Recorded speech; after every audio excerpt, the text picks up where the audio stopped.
चलिए दोस्तों, आप लोगों का जो है बहुत दिनों से जो इंतज़ार था वह इंतज़ार आज हम ख़त्म कर देते हैं। जो आप लोग बराबर कमेंट करते आए हैं कि सर बताइए, अनुरक्षक जो वार्ड सचिव को बनाया जाएगा, क्या उसका कोई लेटर आया है या नहीं आया है। तो आज हम सारे डाउट क्लियर करेंगे। बहुत सारे लोग यह भी पूछते हैं कि क्या सर ज़मींदाता अनुरक्षक के पद पर बहाल नहीं हो सकते हैं। तो बहुत सारे सचिव भाई ऐसा भी कमेंट करते हैं कि सर हमको हटा करके जो है वार्ड सदस्य की जो है अपना जो है रिलेशन के आदमी को अनुरक्षक बना दिया गया है। तो आज सभी डाउट क्लियर करेंगे, किसको अनुरक्षक बनाया जा सकता है और कौन अनुरक्षक बन सकता है और नहीं बन सकता है। इन सारी डाउटों को क्लियर करेंगे, तो बने रहें हमारे इस वीडियो पर शुरू से अंत तक। चलिए शुरू करते हैं और यह भी दिखाते हैं कि लेटर जो जारी हुआ था अनुरक्षक बहाली के लिए वह किसके नाम पर था और किसको अनुरक्षक बनाना था, उस लेटर में हम क्लियर करेंगे।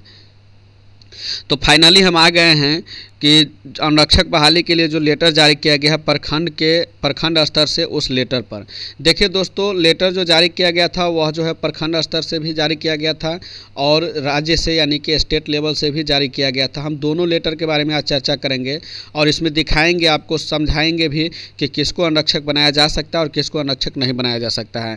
क्या सचिव को ही सिर्फ अनुरक्षक बनाया जा सकता है या दूसरे को भी अनुरक्षक बनाया जा सकता है। तो देखिए, इस लेटर में स्पष्ट रूप से लिखा हुआ है कि जो अनुरक्षक के पद पर जो कार्य करेंगे उसमें जो है सचिव को ही बनाना है और सचिव अगर नहीं बनना चाहते हैं तो उस स्थिति में आम सभा लगा करके किसी दूसरे को बनाया जा सकता है। तो वो भी आपको हम यहाँ पर आप पढ़ सकते हैं। चलिए जूम करके दिखा देते हैं।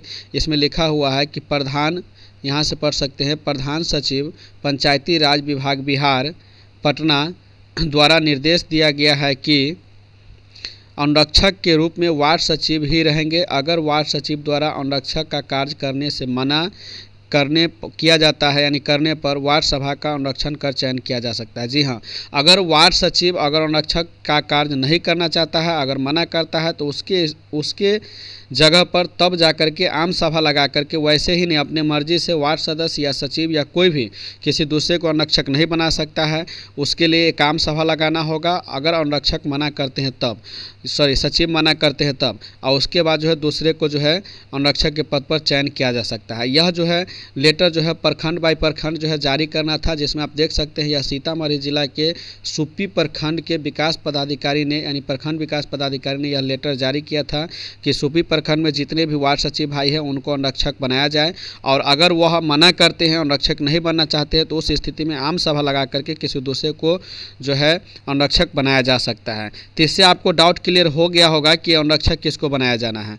तो चलिए हम आगे जो है अभी इसको ख़त्म नहीं करेंगे। जो सरकारी जो लेटर था यानी कि जो स्टेट लेवल का जो लेटर था, बिहार राज्य सरकार का जो लेटर था पंचायती राज विभाग का, उस लेटर में क्या लिखा था आज वह भी हम समझ लेते हैं। क्या उसमें भी यही निर्देश दिया गया था कि सिर्फ सचिव को ही बनाना है या किसी दूसरे को ही बना सकते हैं। तो चलिए आगे हम देख लेते हैं।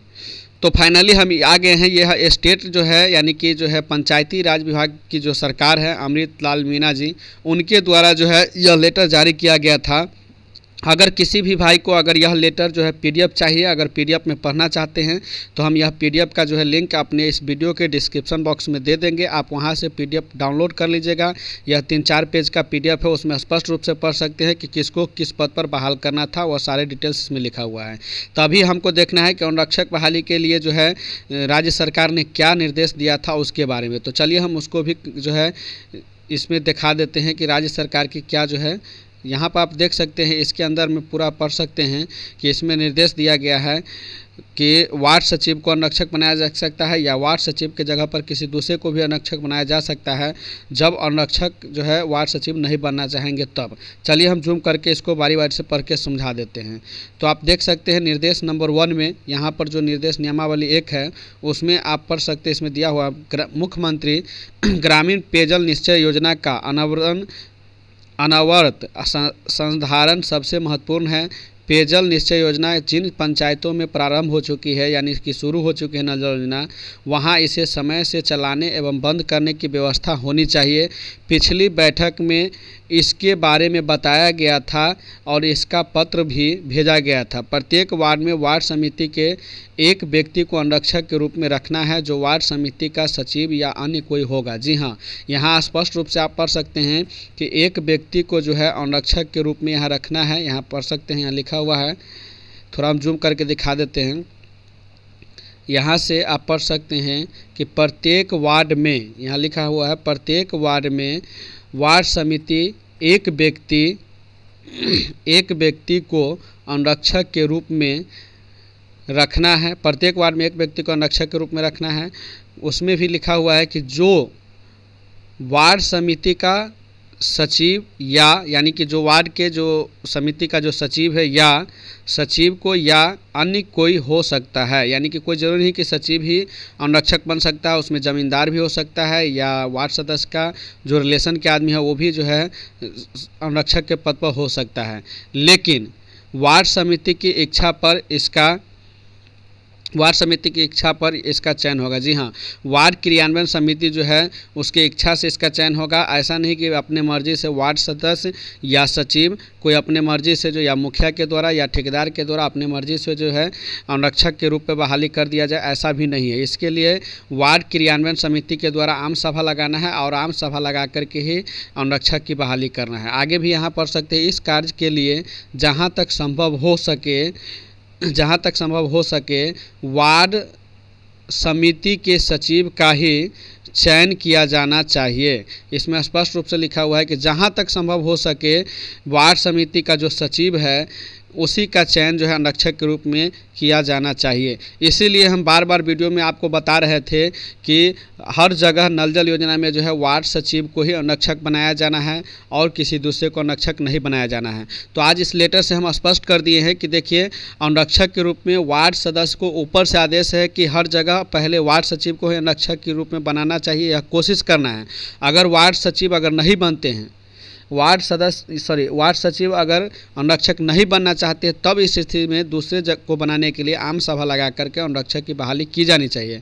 अगर वार्ड सचिव खुद से बनना चाहता है अनुरक्षक तो उसके लिए आम सभा लगाने की कोई ज़रूरत नहीं है। उसके लिए जो आपको हम पिछले वीडियो में प्रोसेस बताए हैं कि जो वार्ड सचिव को चुना गया था उसका जो है फर्स्ट पेज का फोटो कॉपी जो है आम सभा का, और उसके बाद जो है उसका बैंक अकाउंट, आधार कार्ड, पैन कार्ड, फ़ोटो, ये सारे डिटेल्स लेकर के फॉर्म भर करके वार्ड सचिव जमा कर सकते हैं। इसको जो है आम सभा की ज़रूरत नहीं है। अगर किसी दूसरे आदमी को जो है सचिव के जगह पर दूसरे आदमी को अनुरक्षक बनाना है तब वहाँ जा कर के आम सभा की ज़रूरत पड़ेगी। तो आशा करते हैं कि आप लोगों को यह पूरा क्लियर हो गया होगा कि अनुरक्षक के पद पर किसको बहाल कर सकते हैं और किसको बहाल नहीं कर सकते हैं।